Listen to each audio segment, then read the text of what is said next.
Hello, everyone. Thank you for coming back in the Rose of Venus. Today, I have a person that I have already considered as a big sister in Galactic Astrology. She is the first ever certified practitioner in Galactic Astrology, a pathfinder for many of us that following suit. So, she has lots of followers, around 23,000 already in TikTok and many other platforms. And there's so much we can learn from her. I certainly have so much to learn from her. But today, I don't think we would go so much into galactic astrology because I think she has a very interesting story that can share with us in our spiritual awakening, in finding who we are. And so here it is, Crystal Alexis. Hello, Crystal. Thank you. Hi, thank you so much. Hi. I guess I just kind of feel like sharing my story about how I got to. A lot of people know me for the work that I do, but this has not always been my life. I have not always opened myself up to express myself in these ways. And my life was very, very, very different not so long ago. So this journey that I've been on to try to find who I am and learn how to just express myself without fear of judgment or shame or worry about where I might end up in the afterlife. It's been quite a journey that I think a lot of us can relate to, yourself included. Yeah. And the experiences that I've had started when I was really, really small. The very first experience that I couldn't explain in my life happened when I was, gosh, I don't really know how old I was. I was younger than 8. I had to have been younger than 8. I was sleeping over the summer. I was visiting them. And I had a profound experience that I didn't share with anyone until I think just last year, really. And I woke up in their room and it was very, very dark in there. They didn't use night lights or anything. I was in my grandparents' bed. I was alone. My grandpa was at work and my grandma was out watching her old country after hours TV, whatever she was watching. And I remember sitting up and sliding down off the bed to go get her because I was uncomfortable. And as soon as I sat up in the bed, it was like the head of a lion manifested in the dark. It was like all of the light molecules in the room kind of formed the head of this lion and it came rushing toward me. And I was frozen in shock. And this, in the same fashion, the heads of all of these other different animals, ooh, I have goosebumps all over my arms, start, and I'm in freeze mode. And they all rush toward me. And I find this courage to slide off the bed and start running toward the door. And there was this little circular shadow that was being cast on the ground and the small space between myself and the door. And as soon as my foot hit it, I fell through the shadow as though it was a hole. And I am falling.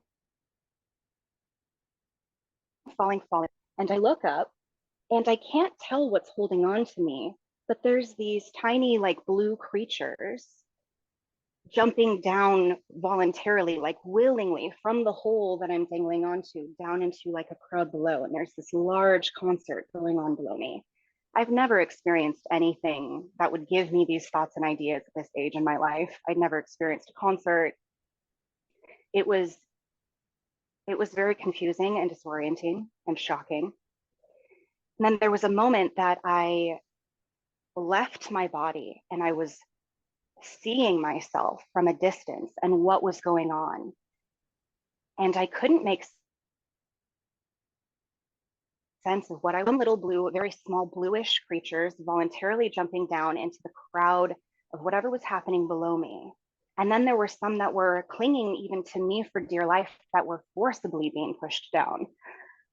And the next thing I know, I'm back up in the room, standing in shock over that shadow. And I rush out of the room as fast as I can. I have goosebumps again. And I'm mute. I sit down on the couch next to my grandma, who's just watching her show. And I say nothing to anyone about this for many, many, many years until recently, because I just couldn't explain it. But because of that experience, I was so scared that I prayed and prayed that I would be shut off to seeing anything scary ever again. I no longer wanted to see, I no longer wanted to know anything that would scare me like that again. I didn't want to see ghosts. So I spent many years rebuking, refusing gifts of being able to see into anything other than this 3D, what was safe, what I, and now I guess I'm going to be spending many years trying to find the safety and opening myself back up to my gifts in ways that aren't as shocking and that, you know, are a little bit more gentle. And so that's what I've been doing now. But that was my first experience that really shook me, that I couldn't tell anyone about, because what do you say? I think we are going through the same process from a different perspectives. That, interestingly, I think that I was also 8 years old. That I knew, now if I look back, I knew I always very connected with the spirit. I was always in my head talking with someone. There is always a conversation inside my head. But at around 8 years old, I think, I was running away from school. I just couldn't fit myself into a normal system, community. And so I ran away. And the second time when it happened, and there's no discussion, and I was like beat up really hard by my father. At that moment, I know that I need to shut down everything just to deal with everyday life. And I was packed away to live with my grandparents. So from that moment on, I didn't even have parents, quote unquote. But I shut down. What spirit, what conversation, everything was off. Until I think 3 years ago in 2020. Just the thing that everyone was trying to do in our life, right? Work, school, children, marriage, everything's normal. But like you, from a very different perspectives, that you have seen something that scared you. I have seen something in real life that scared me. Wow. And so, but the result is the same. We shut off. Shut off. Yeah. Have you felt like you can step back into that again yet? Or are you still working through it? Yes, I guess so. Like, as for me, that was like from 2020, that was just everything coincide with the global medical situation. So that was very drastic, and I think I do everything in a very drastic fast fashion, a normal process. I will never be able to do it. So from then on, yes, I guess that is an infinite process. Do you ever get to the stop? You don't, right? Yeah. Right. Yeah. And so let's go back to you. How in and when and what you find yourself making the connection again with the spiritual. Mm. Well, it started coming through in a much in my I guess I slowly stepped into it really. I started to really freak my family out. I started to be interested in things that my mom certainly did not understand. My mom always believed that there was a 3D explanation for everything. I think she was also very afraid of the things that I was experiencing that she couldn't understand because we didn't have a frame of reference to help support us through what we were experiencing, and that it wasn't scary and that it was safe and okay. So, from our perspectives, this was all just strange and weird and unknown.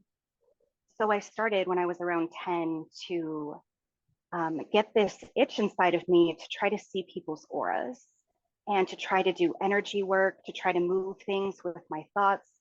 And that's really what took up a lot of my alone time. I was an only child for almost 12 years. So I spent a lot of time trying to expand my imagination, trying to expand my inner awareness and my connection with the world, because that's really all I had to do when I was bored and alone. But these things that I found a natural interest in, these esoteric, more spiritual things, my family just didn't understand or know what to do with. And then I started to go to church with one of my friends, not because my parents went to church or believed in any sort of religion, but just because I wanted to go hang out with my friends where they were on Sunday. So I started attending. But while I was, even though I was there to hang out with my friends, I was listening to the messages about God and the love that Jesus had for us. And so when I would start to experience fear or worry in my life, I would call on Jesus and experiences of peace and love. And so I knew for myself that there was something to that. And then I immediately connected, well, then everything else I'm being told is true as well. And so everything that I was told to, believe and think that the Bible told me, I started to really program myself to only think certain thoughts, to deny my own natural thoughts, my own organic self, and to put myself in a box that would only act like this, would only think like this, only speak like this, only want these very selfless things. And I didn't know myself at all. But what I did know was these experiences that I was having. And so I just followed that and assumed that it was all connected and it was all right and that the world did really work this one way because that was my perception and that's what everyone had told me was true. So I found myself trying to form into a person that looked perfect so that I could spread the message that I was supposed to go and denied myself really ever expressing Crystal. Yes. And during, at the same time, these experiences that I would have started to freak out the people in my church. They were having meetings about me, the elders, about me, the child in the church, freaking everyone out because I was doing this work that no one could explain. It started when we would have these moments in the service where the elders would get up and go and lay hands on people and pray for anyone that they were led to go do that for.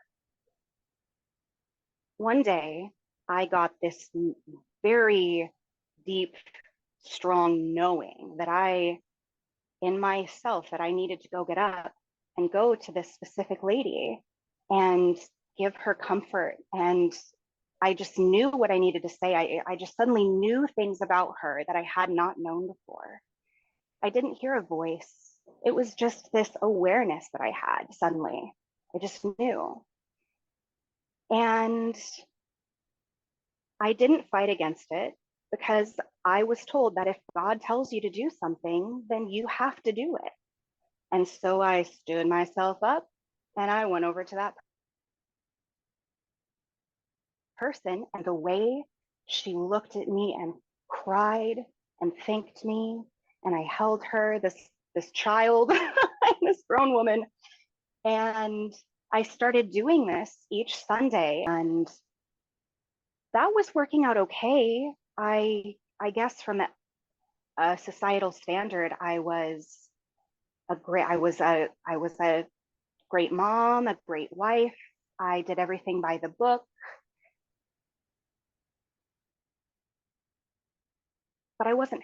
I was diagnosed with agoraphobia, which is the fear, like a social fear to even be outside of my home space and comfort zones. I would have panic attacks before my friends would come over. My friends, I wasn't able to function anymore. And I couldn't understand why. And I was really desperate to figure it out. And I just figured this was just life. This was just it. Every day was just this. And I was,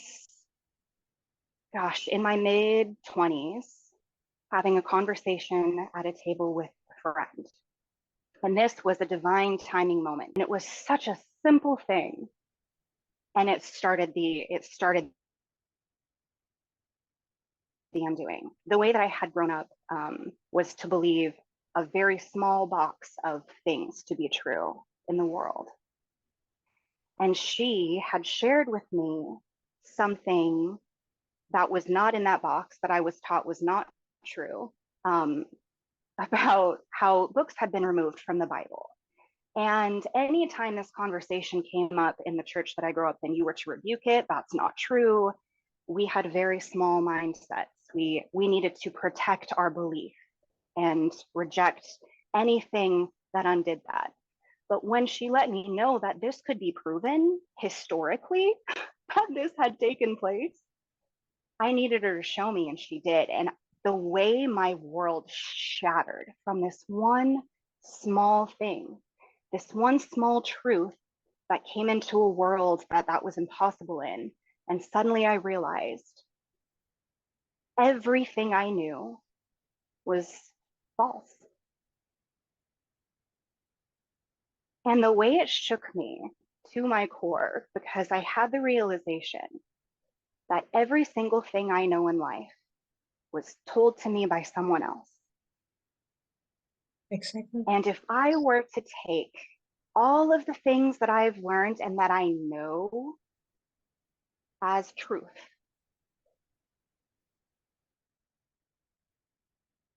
that away, and I'm only left with what I know from my experiences, what do I have left?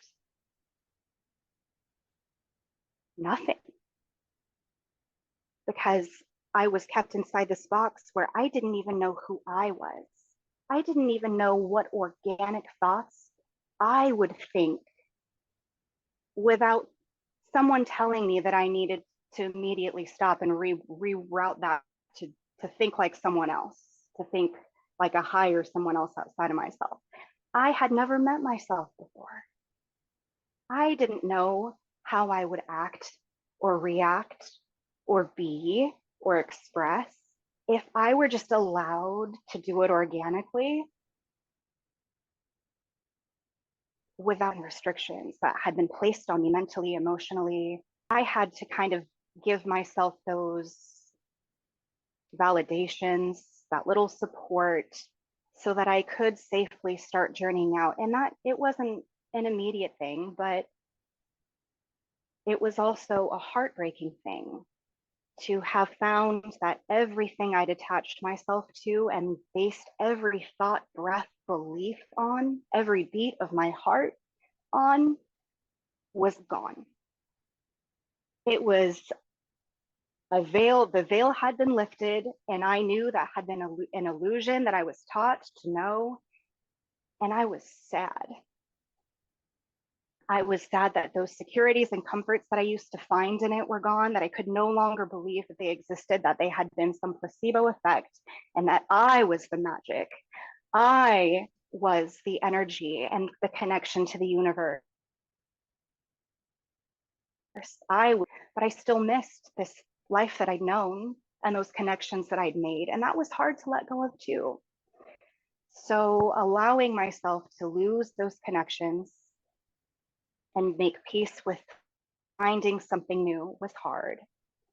And that really started the process of everything in my life that didn't fit anymore started to fall away. All of my friendships that didn't fit this new space that I was going to be walking into, that were attached to that old timeline, those relationships started shaking apart, and like earthquakes in all of these places in my life, including my marriage.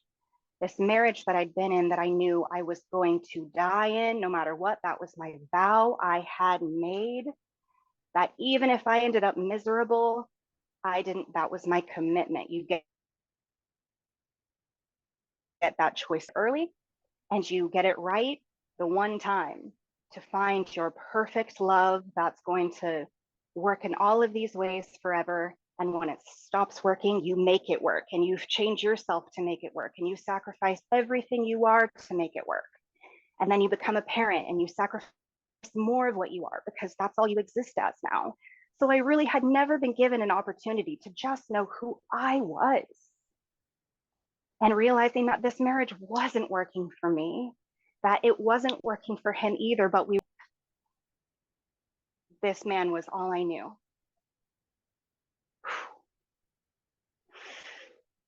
Father of my children, I had to make this choice, and I knew if I made it, I couldn't go back. I was either going to choose me and true happiness and joy, or I was going to commit to knowing I gave that up and that I was going to last in this forever, and I couldn't change my mind again. I couldn't do that to them. Like, if I was going to do this, I needed to do it. And the way I was not supported by my friends or my family told to stick to my guns and do what I needed to do to get done. I lost my family, all of my connections. I haven't seen my family now in about a decade. I haven't seen my mom, my brother.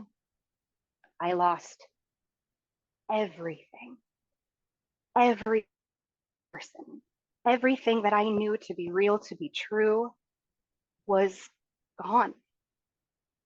And what I was left with was a blank slate of, okay, who is Crystal? What is true?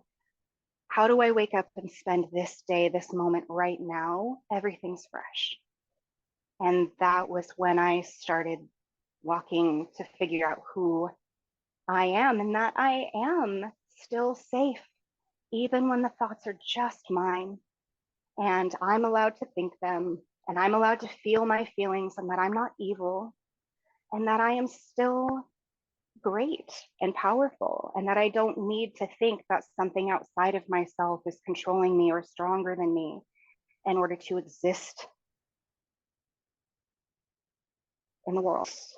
Here we are, still on the journey, but a little bit further than where I was before. I can relate it in so many passages.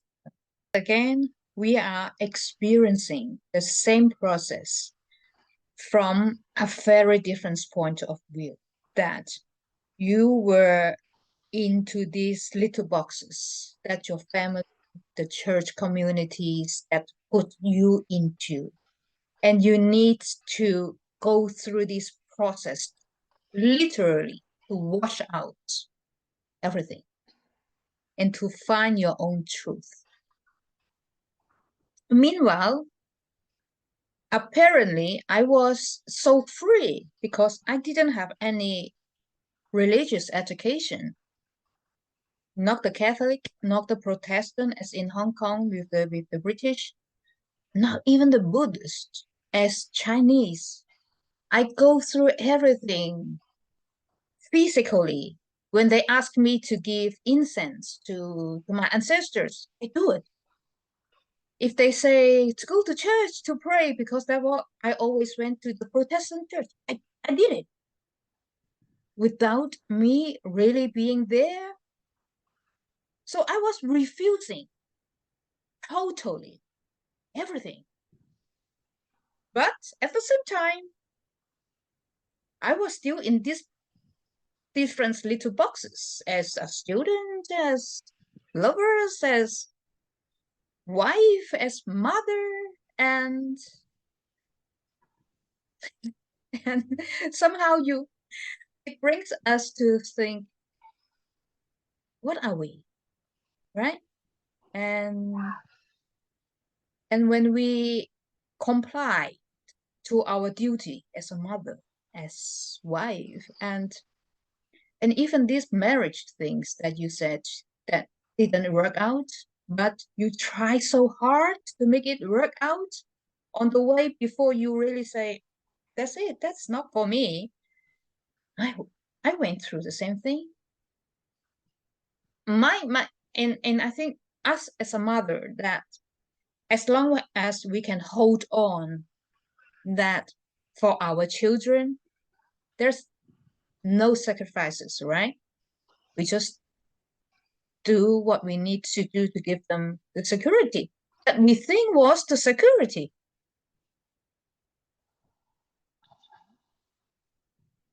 And living a,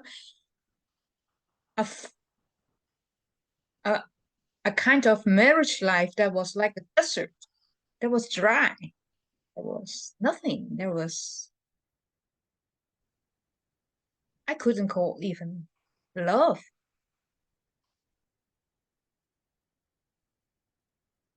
And then, and the physical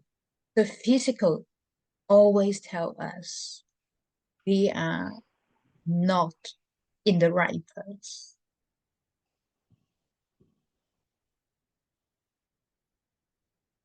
With your program, I suffered 30 years of allergic reaction, up till a point that I couldn't even eat salad. Nothing at Wow. all. And I have so much scar all through my bodies for the reactions. I was extra large size. Our body was giving up and trying to say, you need to do something.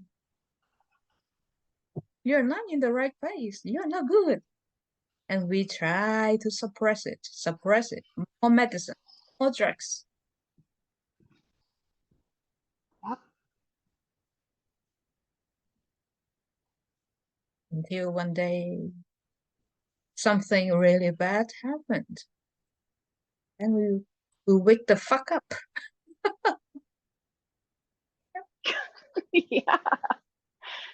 It's like you have to be hit upside the head in order for everything to really make sense, because you're not going to learn it gently. You got to have that whole unshaking. And if you're not going to do it yourself, it'll happen around you. And so you have no choice but to either really stick to your guns and stick to that old life, and it's going to keep not working out for you. Your body's going to keep swelling and holding inflammation. You're going to be depressed. You're going to feel anxious. You're going to feel like you have no direction. Or you can surrender to your truth, to what you truly need and want, and let yourself know that you have a divine right to have space that you need, and to say yes or no to the things that do serve you or don't, and that you don't have to fake your way through life being this cookie cutter version of yourself that you think you're supposed to be, that you can go free yourself and find what that means for you.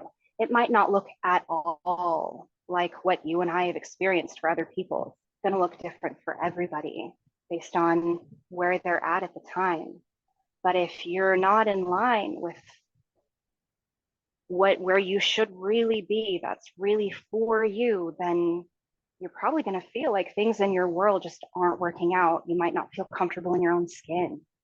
You might not feel happy when you wake up in the morning. You might feel dread. Like as soon as your feet hit the floor, you're making lists of all of the things you have to do today, and you haven't even felt grateful.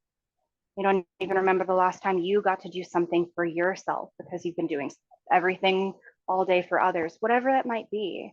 You just won't be happy. You won't feel healthy or good. Yeah. How about, I think we as a healer, that at the end of the day, somehow we realize that the outside world is not going to heal us. You have to do the own work. Yes. That's right. Like that's how I get into Reiki, when I realize that every sessions that I go, I might feel good for 5 minutes, come back home and done again. And this falling out of every family members, every friends that we thought we have. Oh my goodness, that is hard to take. But actually, that gives you, I think, for me anyway, that gives me the clear signal. I was living in an illusion world. Yes. How is This journey. your life now? Your spheres of influence, the environments that you are living in now. How are you handling? Wow, it is very, very different than how I lived before. All of my health issues that I used to have, gone. I no longer have these chronic, crippling illnesses and issues with my body that I was going to die from if I didn't take care of them. You know, the things that I was feeling inside were manifesting physically in my body. And now that I'm not having those issues anymore and those blocks, I feel so much better. I'm learning to love myself in ways I hadn't before. I feel safe when I wake up every day and I smile and I'm like immediately charged like a child with just joy and happiness, because when I'm waking up, I have something to be happy about. I'm not feeling stressed. I'm not waking up in an environment where I have dread and fear and stress. I'm waking up free. I'm waking up. Crystal's waking up today. What do I want to do? How is today going to work for me? What's going to make me happiest? What do I need? I get to do that now. That's my life. It was not the life I was living before. It was, who needs what from me? How am I going to have the energy to do this? And the way that abundance has started to flow, and the way that I catch my own feet and know that other people support me and we all have each other, and it's so different. The world now that my reality now, the way that I've allowed myself to find what fits and what makes me happy and what works is so much different than when I was trying to do what I thought was right, because it wasn't for me. Yeah. Tool feel a little bit better. Or sometimes I'm just going to throw a fucking fit and I'm going to let myself be upset and I'm going to cry and I'm going to tell you, like, I'm just feeling it all today. And if you can't hold space for it, I'm going to have to do it over here, because you're not going to like how you see me for the next couple minutes if you stick around. I've had times where I go into the garage and I take a pillow and I just scream into it, because we still have to release energy somehow, right? We're still having bad days. We're not stuck in them anymore. I'm not stuck in them anymore. So yeah, so many lessons. I could go on forever. Yeah. I think to embrace our emotion is the hardest part. We have been told to control so much. Like, I turned into a crying machine literally. I cry for little things. That before everyone was saying, oh, Akata was strong, Akata was tough, Akata was here, Akata was there. And today I just say, fuck it. I want to cry and I cry. And so what? And I actually don't ashamed to tell my friends when they say, just by chance, they say, how are you doing? I'm crying. Oh, don't cry. Okay. And and and there's so many emotional blockages. Even like as for myself, for at least I have big difficulties in accepting compliments. Oh my God, I have to do something to to turn people around. Say, you're not saying that. I get that. Yeah, no, you don't mean that. And I crack some jokes and get away from that. And I really realized that.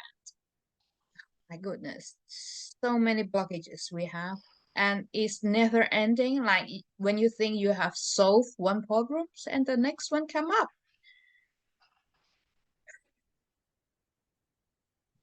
And yeah. And I really happy to say to hear that when you get up in the morning with a smile. I think that is so so precious in our life to have that moment thinking. Doesn't matter, the day might turn bad. Doesn't really matter. But how you get up in the morning and face it every day, and even it's bad, doesn't really matter because you are not. You don't feel it. Hopefully, one day I will feel that too. And yeah, I think it's You're doing the things to get yourself there. Look at you. I'm so happy for you. You are doing the work to get yourself there. I see you. I don't know. I don't know what I'm doing, to tell you the truth. I Neither do I. don't know. And Well, we can figure it out together. I'll be here with you. oh, thank you so much. And yeah, I think if there is one thing I learned in the last 3 years is I just follow one message at a time. They say you need to do that. Okay, if you say so. And something will turn up. And you need to study that. Okay. Why I am doing galactic astrology? Well, just do it. And yeah, everything will turn out. And I think we are going into big changes for all of us. We are. We are. Why it's good to have these conversations, to know we're all going through things the same, even if it's different perspectives, all the same changes, and that it's all working out. It's all a great ending if we can get ourselves out of the sad places that we've been stuck in. We can all get to the place where we wake up and are happy in the morning. Okay, with this I will close. Because I just want to leave this positive energy of getting up every day and we smile no matter what. Life is beautiful and every one of us is a gift. Is a gift by the divine. And thank you, everyone. See you next time. Thank you. Thank you, Crystal. Thank you so much.